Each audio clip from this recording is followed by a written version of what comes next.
Sometimes the most dangerous mistake a person can make is believing they already know who deserves respect. The first sound wasn't a shout. It wasn't a siren. It was the sharp crack of a single gunshot echoing across the entrance of Fort Grayson just after sunrise, freezing every soldier, every commuter, and every witness who happened to be standing nearby.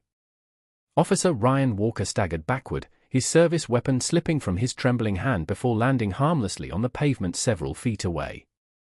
The military police team that had arrived only seconds earlier moved with flawless precision, surrounding the area before anyone else could react.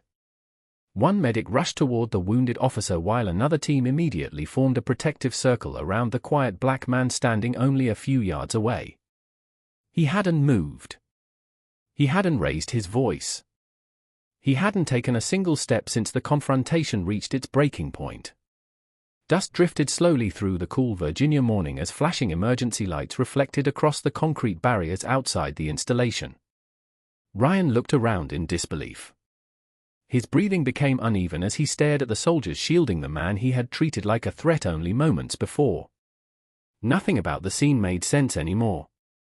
Why were heavily armed military police protecting him instead of helping the local officer? Why had every soldier snapped to attention the instant they reached the checkpoint? Why did the commanding officer lower her head with unmistakable respect before speaking to the quiet stranger?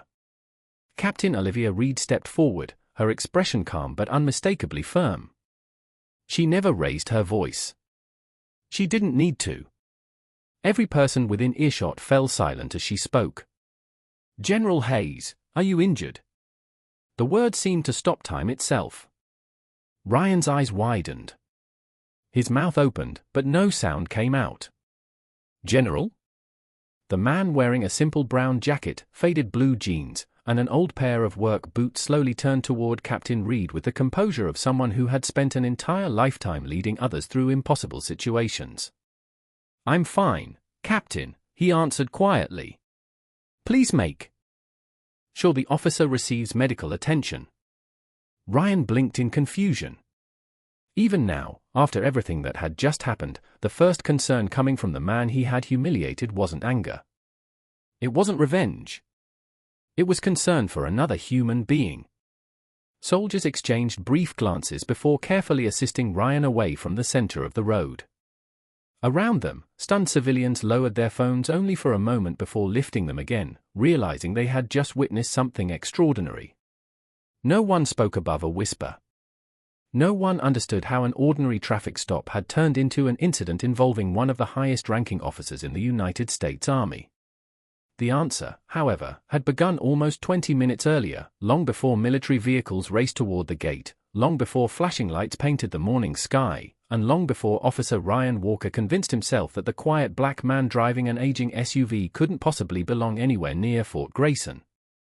That morning, General Marcus Hayes had left home with only 2 cups of coffee, a worn leather wallet, and one promise to keep. He never imagined that before the sun climbed fully above the Virginia trees, one ordinary decision would expose far more than a single officer's terrible judgment.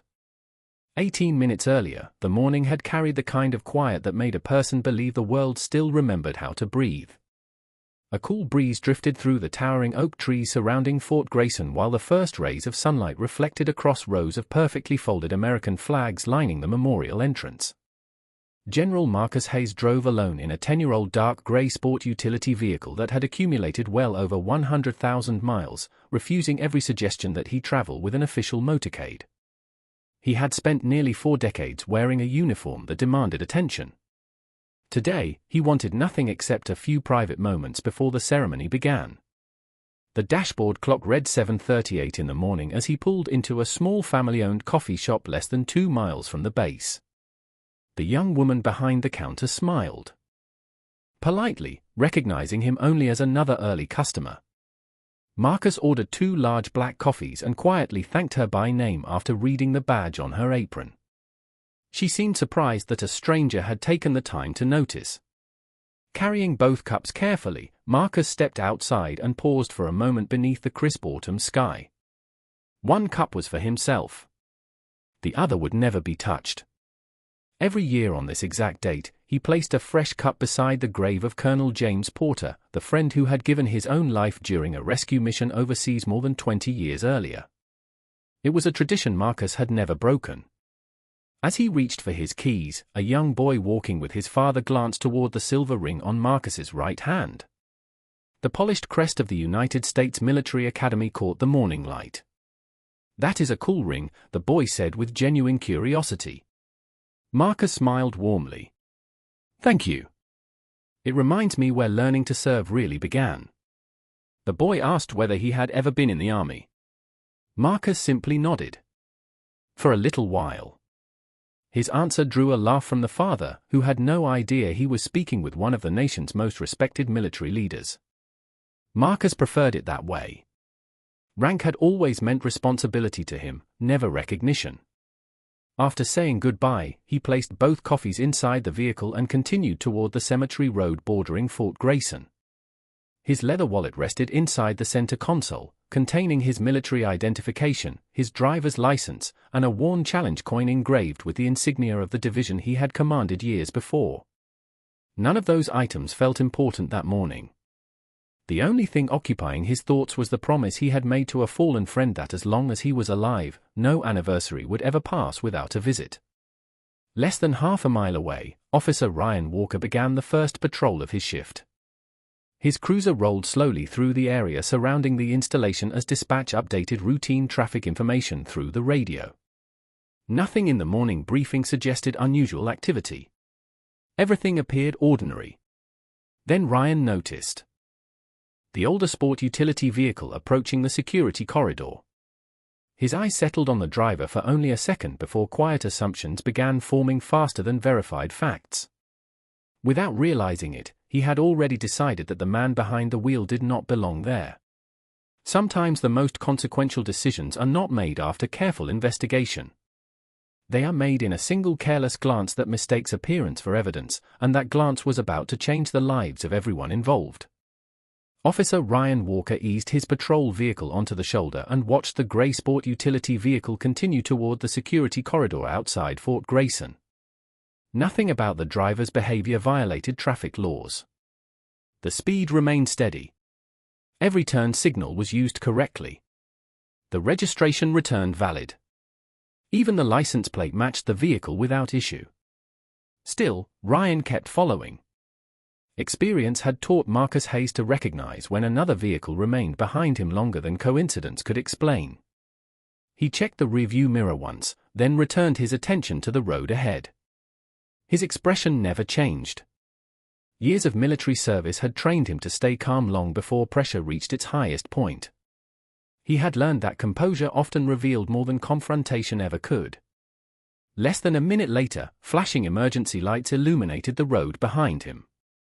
Marcus slowed immediately, activated his turn signal, and pulled safely onto the wide shoulder near the entrance road leading toward the military cemetery. He shifted the transmission into park, lowered both front windows, switched off the engine, and placed both hands calmly on top of the steering wheel where they could be seen without question. Ryan stepped out of his cruiser with measured confidence, adjusting the camera attached to his uniform before approaching the driver's side. The morning remained quiet except for passing traffic and the distant sound of a bugle rehearsal drifting from inside the installation. Ryan stopped beside the open window and studied Marcus for several seconds before speaking. "Good morning. License, registration, and proof of insurance." Marcus nodded politely. "Of course, officer." His voice remained even as he slowly reached toward the center console exactly as instructed. Every movement was deliberate. Every gesture communicated cooperation. Ryan accepted the documents but barely glanced at them before looking back at Marcus instead. "Where are you headed this morning?" Marcus answered honestly. "I am attending a memorial service inside Fort Grayson." Ryan looked toward the aging vehicle, then back at the casually dressed driver. "You have business on a military installation?" Marcus offered a small, respectful smile. "Yes, sir." The answer seemed to irritate Ryan more than satisfy him. "That is not much of an explanation." Marcus remained patient. "I understand." My identification will answer your questions. Ryan finally opened the wallet containing the identification cards. His eyes moved across the driver's license but stopped before examining the military credential tucked behind it. Instead, he closed the wallet halfway and handed it back without removing the card. Step out of the vehicle. Marcus did not argue. He quietly opened the door, stepped onto the pavement, and kept his hands visible at his sides. Nearby, an elderly couple visiting the cemetery slowed their walk, sensing the conversation becoming unusually tense. Across the street, the owner of the coffee shop happened to recognize the same customer she had served only minutes earlier. She watched with quiet curiosity from outside her storefront. Ryan circled the vehicle, studying every detail as though searching for confirmation of a conclusion he had already reached. "Why would someone dressed like you be entering Fort Grayson this early?" he asked. Marcus answered with the same calm tone that had never left him. "Respectfully, officer, clothing does not determine where a citizen belongs." Ryan folded his arms and looked directly into Marcus's eyes. "We will decide that after I ask a few more questions." Marcus simply nodded. He had spent a lifetime earning stars on his shoulders, but at that moment he carried none of the symbols that usually commanded immediate respect. Standing beside an old vehicle, under the cool Virginia morning sky, he was about to discover whether dignity alone would be enough when another man had already confused appearance with truth. Ryan Walker took one slow step closer until only a few feet separated him from Marcus Hayes. The quiet morning that had seemed so peaceful only minutes earlier now carried a growing tension that everyone nearby could feel without fully understanding. Ryan looked once more at the wallet in his hand before sliding it beneath his arm instead of returning it. "You still have not explained why you are here," he said. Marcus answered with the same measured calm that had defined every moment since the stop began. "I have explained my destination. I am attending a memorial service.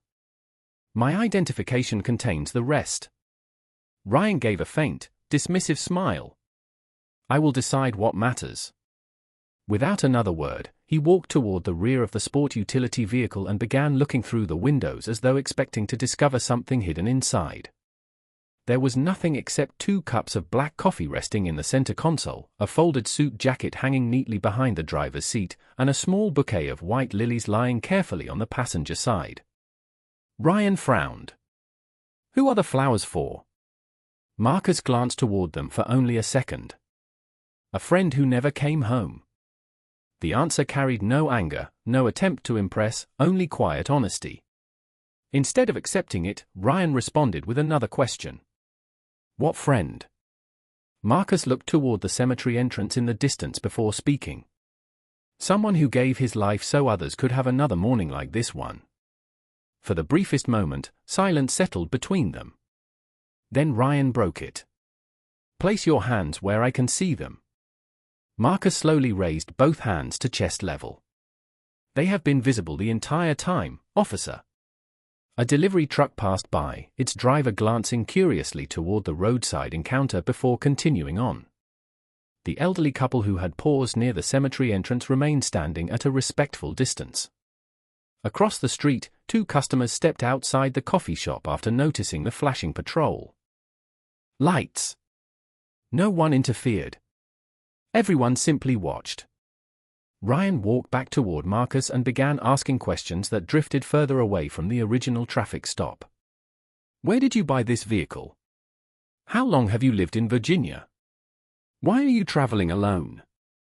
Marcus answered each one politely, never raising his voice or showing frustration. The more composed Marcus remained, the more unsettled Ryan appeared to become. It was as though calm itself challenged the story Ryan had already written in his own mind. Ryan glanced again at the unopened military identification still resting inside the wallet. He could have examined it in less than 5 seconds.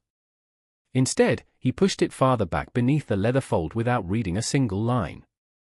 Marcus noticed the movement but said nothing. He simply observed. Years of command had taught him that people often revealed themselves most clearly when no one interrupted them. A gentle vibration suddenly came from inside the sport utility vehicle. Marcus's cellular telephone lit up on the center console. The screen displayed an incoming call, but from where Ryan stood, only the words "Command Office" were visible before the display dimmed again. Ryan ignored it completely. Moments later, the telephone rang a second time. Then a third. Marcus remained still, making no effort to reach for it. "You may answer if you would like," Ryan finally said, though his tone suggested the offer was more test than courtesy. Marcus shook his head slightly. "Not while we are speaking." The answer should have demonstrated cooperation. Instead, Ryan folded his arms and stared at Marcus with growing suspicion. Somewhere beyond the security gate, the distant sound of approaching engines echoed faintly across the morning air, still too far away for anyone to recognize, but close enough that the next chapter of this encounter had already begun moving toward them. The ringing inside the sport utility vehicle finally stopped, but the silence that followed somehow felt even louder. Marcus Hayes kept his eyes forward, his posture relaxed, his hands visible, never allowing frustration to replace discipline. He had spent an entire career teaching young officers that composure was strongest when circumstances invited anger. Across the road, more people had begun slowing their cars after noticing the patrol vehicle parked near the entrance to Fort Grayson.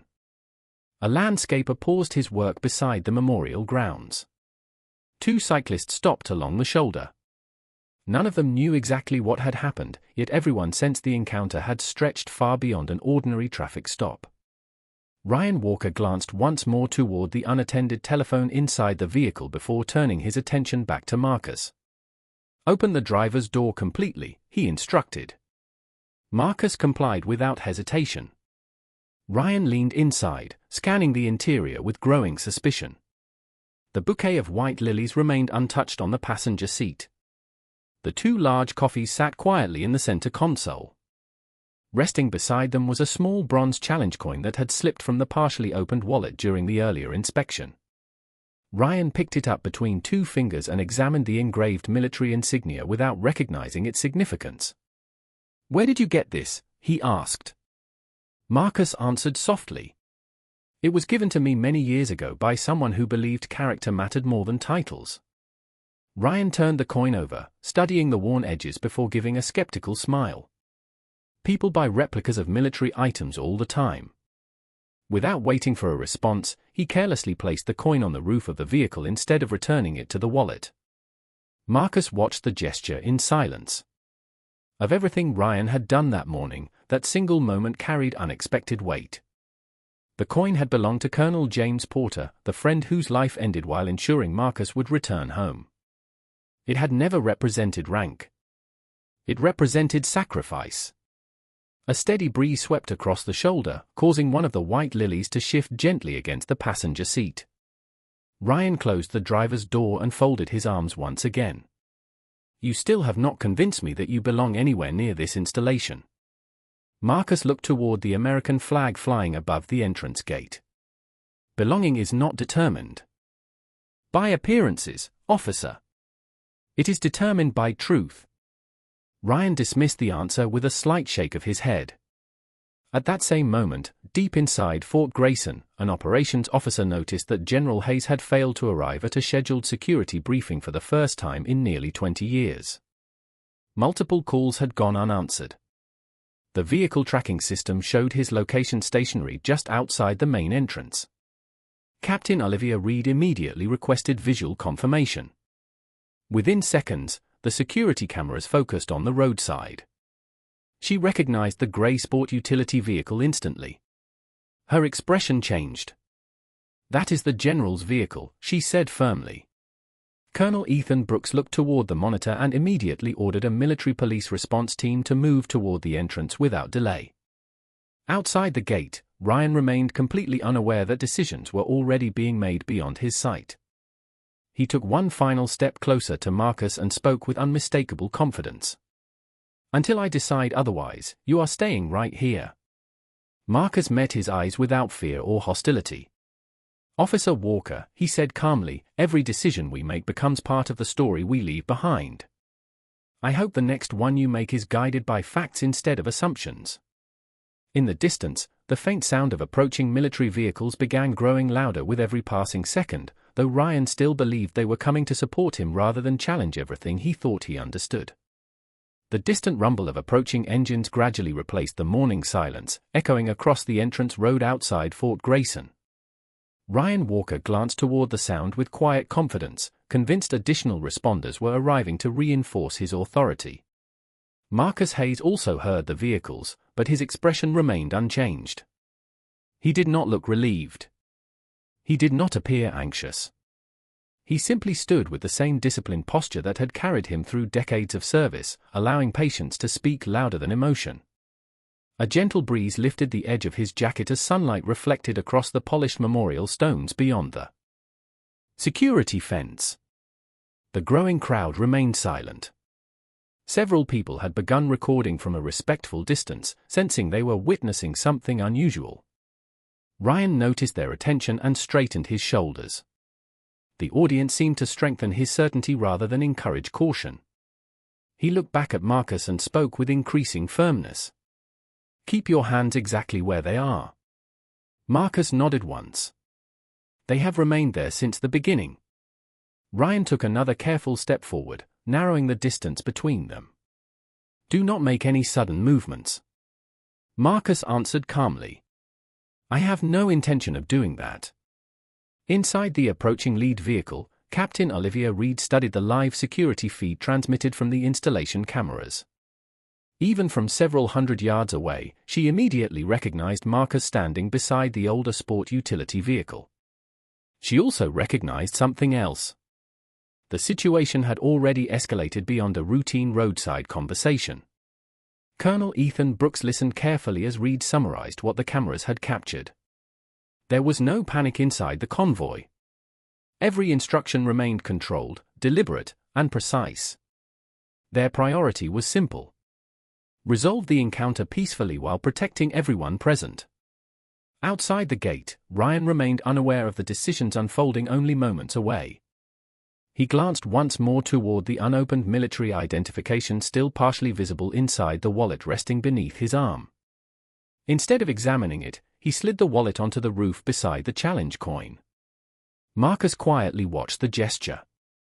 Neither item represented privilege in his eyes. They represented years of service and promises kept. The sound of engines became unmistakable now. 3 dark military utility vehicles rounded the final curve leading toward the entrance, their emergency lights flashing without sirens. Ryan squared his stance, assuming the convoy had arrived because someone inside the installation had reported a suspicious individual. Marcus slowly turned his head toward the approaching vehicles before returning his attention to Ryan. "Officer Walker," he said in the same calm voice that had never once changed, "there is still time for this to end the right way."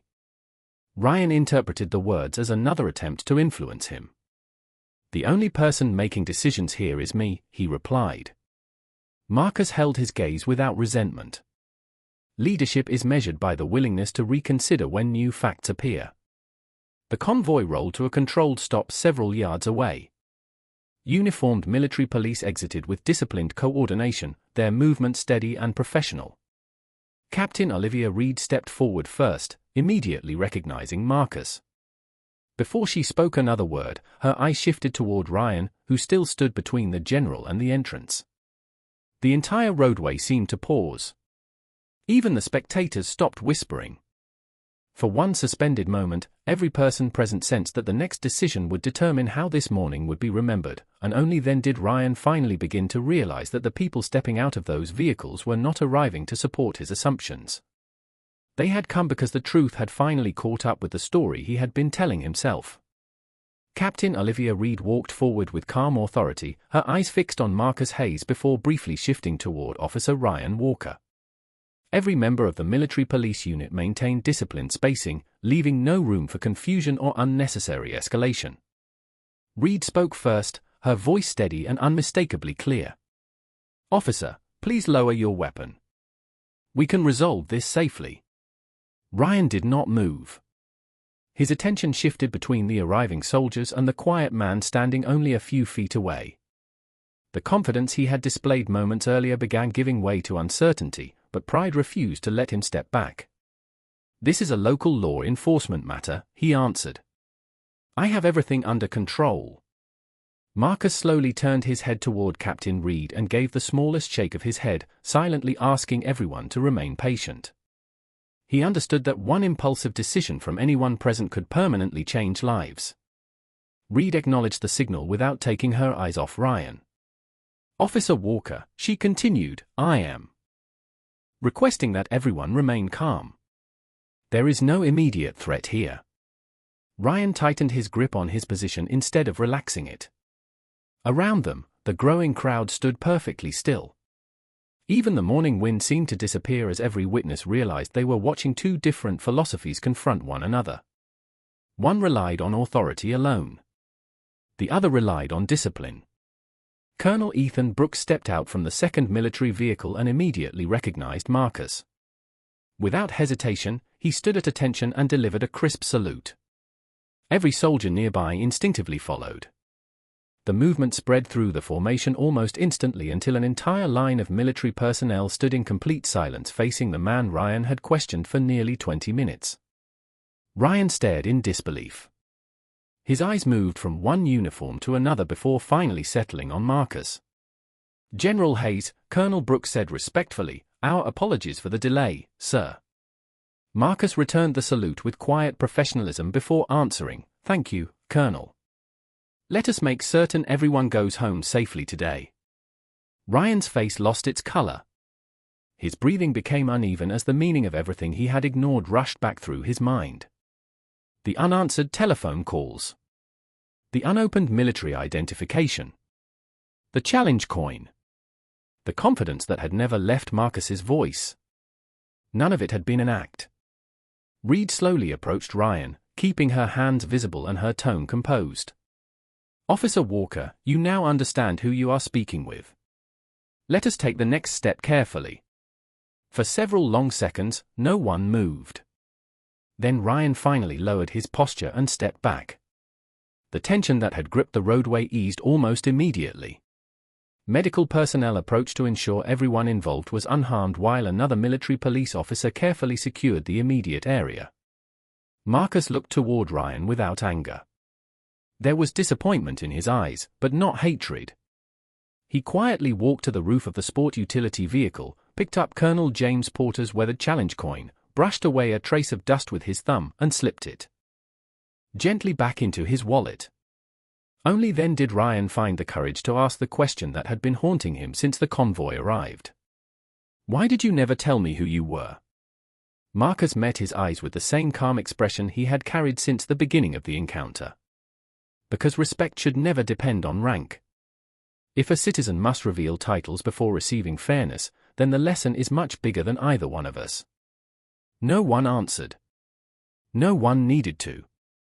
The silence itself carried more weight than any argument ever could, and every witness standing outside Fort Grayson understood they had just seen the difference between power that demands obedience and leadership that earns respect. The memorial ceremony continued later that morning exactly as scheduled, but the atmosphere surrounding Fort Grayson had quietly changed. Word of the roadside encounter spread far beyond the installation before the first speech even began. Witnesses shared what they had seen, not with outrage alone, but with disbelief that such a simple misunderstanding had grown because obvious facts had been ignored. Every available source of evidence was carefully preserved. The security cameras overlooking the entrance had recorded the entire encounter from multiple angles. The camera outside the coffee shop showed Marcus Hayes purchasing 2 cups of coffee and speaking kindly with a young family only minutes before the traffic stop. The memorial entrance cameras confirmed that he had complied with every instruction from the moment his vehicle came to a stop. Dispatch recordings documented the routine nature of the original stop. Together, each piece formed the same unmistakable picture.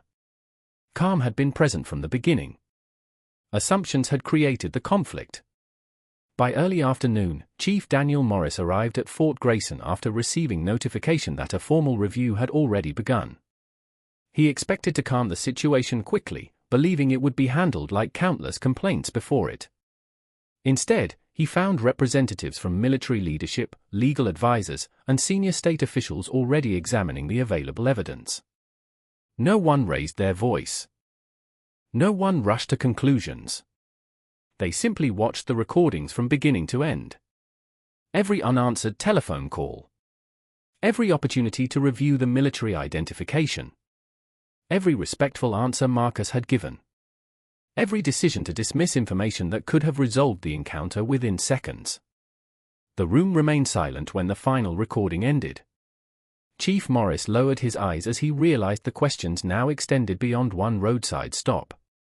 Reviewers requested previous complaint files involving Officer Ryan Walker. Several reports describing similar concerns had been submitted over the years by different citizens. Some resulted in counseling. Others had been closed without significant follow-up. Standing together, they revealed a pattern that had never appeared as clearly when viewed one incident at a time. Ryan himself sat quietly in a separate interview room, replaying the morning over and over in his mind. The realization that troubled him most was not learning that Marcus Hayes was a 3-star general. It was understanding that Marcus had shown him patience, respect, and cooperation during every minute of their encounter, while Ryan had continued searching for reasons to doubt him.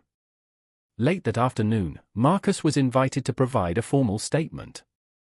He accepted with the same calm professionalism he had demonstrated throughout the day. He did not request punishment. He did not demand public apologies. Instead, he recommended additional joint training between local law enforcement and military personnel, emphasizing communication, verification, and the importance of treating every person with dignity before assumptions could take root.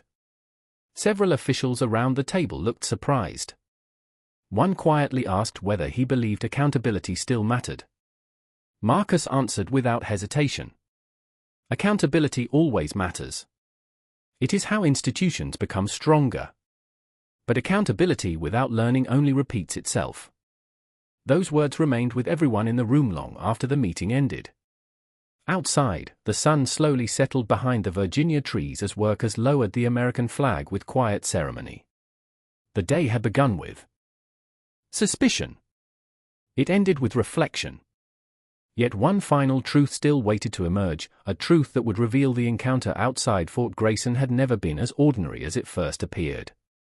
3 months later, the road outside Fort Grayson looked exactly as it had on that cool autumn morning, yet for the people who remembered the encounter, it would never feel like the same place again. New training programs had been introduced between military police and local law enforcement, emphasizing verification before judgment, communication before confrontation, and dignity before assumption. General Marcus Hayes had quietly returned to his normal duties without giving interviews or seeking public attention. He believed that real leadership was measured by what improved after the headlines disappeared. Officer Ryan Walker was no longer defined by a single morning alone.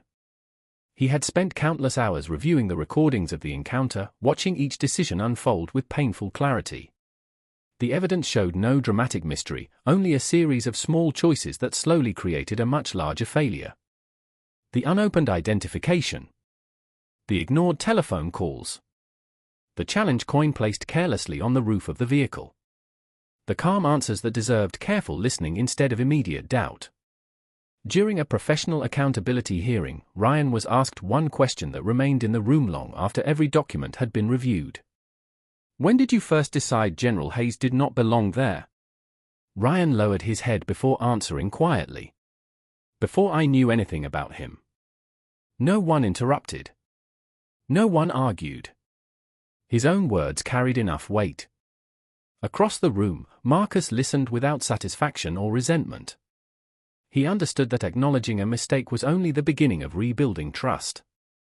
After the hearing concluded, Ryan approached Marcus privately. There were no cameras waiting outside and no reporters asking questions. It was simply two men standing beneath the afternoon sky. Ryan looked directly at Marcus for the first time without pride standing between them. "I judged you before I learned who you were," he admitted. Marcus shook his head. "Gently. You judged me before you learned I was a person. My rank only made the mistake impossible to ignore." Ryan remained silent. There was no defense left to offer. Marcus reached into his pocket and removed Colonel James Porter's weathered challenge coin. He held it in his hand for a moment before looking toward the memorial where American flags moved softly in the breeze. "This coin reminds me that every uniform represents sacrifice," he said. But respect cannot depend on a uniform. The cashier at the coffee shop deserves it. The family walking into the cemetery deserves it. The stranger driving an old vehicle deserves it. If respect only appears after titles are revealed, then respect was never real to begin with. Ryan nodded slowly, understanding that lesson would stay with him far longer than any official consequence ever could. Before leaving, Marcus placed the second cup of black coffee beside Colonel James Porter's grave, just as he had promised every year since his friend never returned home. The coffee had grown cold hours earlier, but the promise had not. He stood quietly for a long moment before turning toward the exit. The same road where assumptions had nearly defined the day now carried a different meaning.